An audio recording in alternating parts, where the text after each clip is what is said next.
the only reason why the Vatican is what it is because they followed the Noble Joali program from 1913. The Vatican is the Moorish Science Temple, just called the Vatican. Copycat. Realize what was going on, put everything under the church.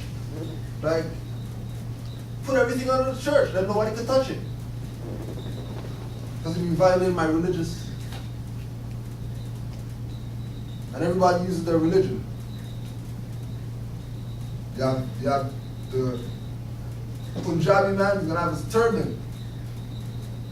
Fireman, turban. Policeman, turban with a ribbon going around with the police badge or whatever. Man not taking off his turban for nothing. Because that's my religion. But it's also my culture. Like, you might come over and not see me in it though. The majority of the nations have some type of customs that they follow, particular to them, because that's their stuff. But as soon as we want to try to start harboring some stuff, people want to say, oh, yo, those guys are racist, they don't want to share the information, and they don't want to share this and share that. You guys just playing victim because you were in slavery and rah. And then we get amped up and then we're bickering with them back and forth over some black and white and stuff like that.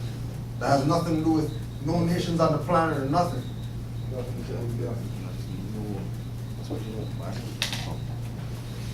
Killing brain cells. Arguing with an idiot. The Declaration of Human Rights, Article 15. Everyone has a right to a nationality. Everyone. Just like black and white. Every dark-skinned person. Every dark-skinned person, especially a Negro, is a Moor. Everyone has a right to a nationality. And no one shall be deprived of his nationality or denied the right to change his nationality. But if you have a nationality, you can change it anytime you want. So you have that right to do that. And they presented this after the Prophet. Like after the Prophet, they stood up for the Prophet and said, everybody has a right to a nationality. To tell us, to give us some keys, but we don't want to read this stuff. We want to read Jet and Oprah magazine. Watch the Diaz family reunion, and we don't want to get down to studying. So we can save ourselves and get ourselves out of this mess that we're in, that we know that we're in, but we don't want to accept our responsibility. We want to continue living in color. Because marching up and down the street's not work. That's not going to do anything. That's just going to have some attention. Right, and keep in mind, marching up and down the street is right in line with King Alfred's plan. So when you see those guys doing their march and you want to go up in there, Europeans are in the minority. Don't forget.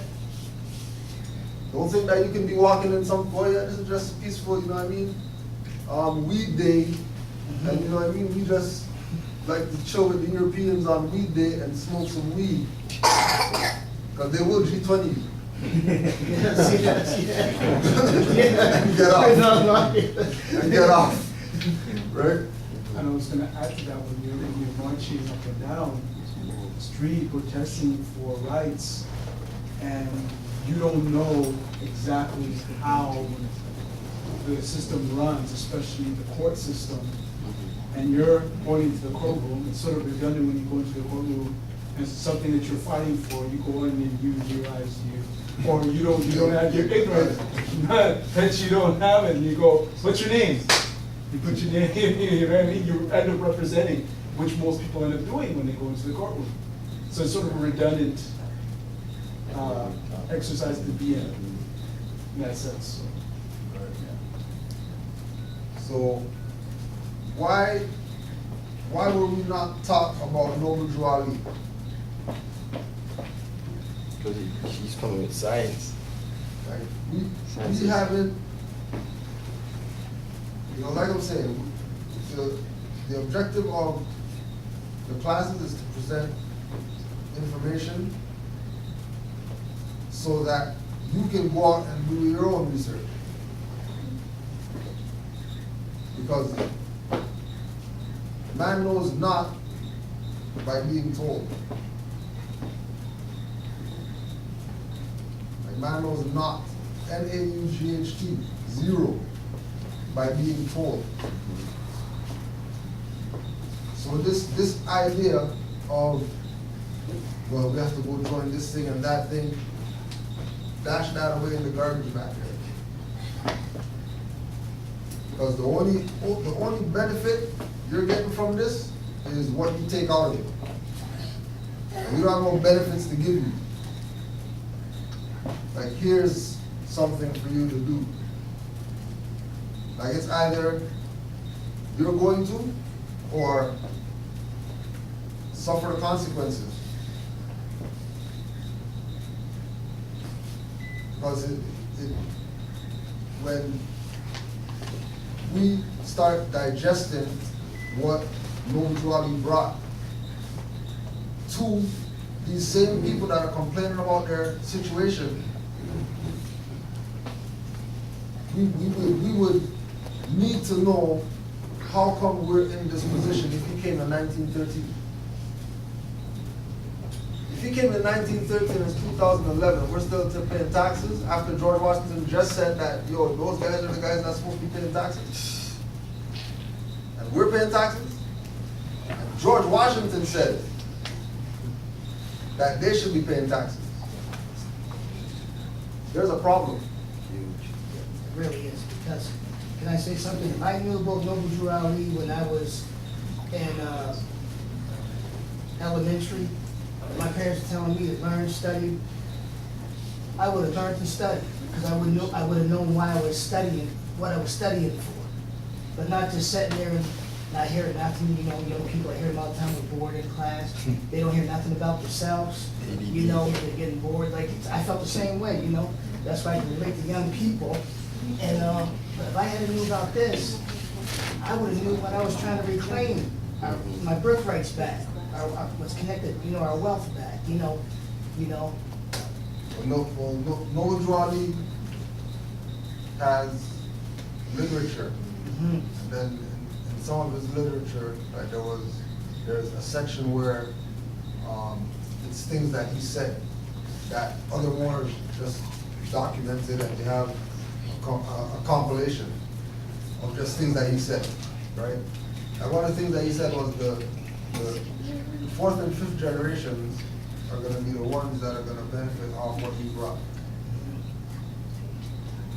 Saying that even those guys around him during that time weren't ready. Because they're just coming out of slavery. They're fresh off of the plantation. It's like a pot of stew. It has to simmer. Because when you're rushing, you're going to room. Straight up. Jeez. Right? So there's a lot of information with regards to Noble Drew Ali that as we go along, so those things will be revealed. Because the idea is to present this to you in the perspective that you're supposed to have gotten it since 1913. And the reason why we know about all those other people we showed before and don't know about Noble Drew Ali is because of Moors. And their relaxed mentality. That was the prophet there, so we can just come to the temple and, you know what I mean? And the prophet's there. And the prophet got assassinated, and now nobody doesn't know what to do because nobody was studying. Everybody was playing follower, sit in the back, and just chill. When like we're gonna go through some of this stuff, the first the first class and the second class is mainly gonna deal with the prophet, right? And bringing you to this point, like all the stuff from before, was to just let you know that Moors isn't a secret. So now that you know that Moors isn't a secret, like, here's the secret. And this secret is that nobody in any of these groups out here that claim that they're for the liberation of our people talk about Noble Ali in the context that he's supposed to be talked about. They talk about him like down here in the corner. Or they don't talk about him at all. So the prophet, descendant of the ancient Moabites, was born to a Cherokee tribe in 1886. And that was in North Carolina. And as you know, Cherokees are indigenous people. And if you look at Noble Drew Ali, he doesn't look like Indian. And they would show us and say, oh, this guy is the indigenous person. And then show us a picture of a guy that looks like Mongolian or something. The original Aboriginal indigenous people are us. On every landmass. And just like you say blackamoor, every dark-skinned person, you can put semicolon, indigenous Aboriginal person. There's a Moor. And Noble Drew Ali came to bring that consciousness back. So majority of his culture, majority of his bringing up was around people who studied the discipline of his culture, which was the ancient Egyptian mystery schools information that the Greeks were taught. And that's the same thing that the Moors took into Europe. Because it's one science. It just changes form based on the time period. Before the ancient Egyptian mystery schools, it was something. Before that, it was something. Before even Earth was in existence, the ancient Egyptian mystery schools was something.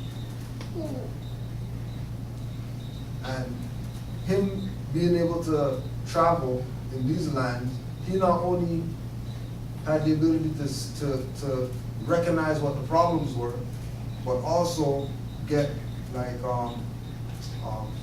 holistic remedies and such things of that nature, based on him being indigenous and the whole native culture. You know, the whole culture of respecting Earth and revering Mother Nature and you know, tarot cards and all that.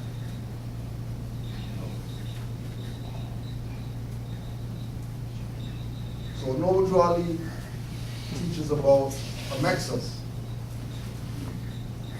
And a maxim is the first divine name of Africa. And then it became called Africa. But that's not across the Atlantic. When they say Africa, they're really talking about here. That's why they can make that joke, go back to Africa. And we take offense. But they know that we're in Africa already. They're testing our patience. And we have to understand that people aren't attacking us like come stab you with a knife. People are attacking us psychologically and mentally. They're not attacking us physically anymore. Put you on a tree and lynch you and tie you to horses and split you apart and oh my gosh, cut the stomach open. They're not doing that anymore. You can't do that now. Everything's psychological.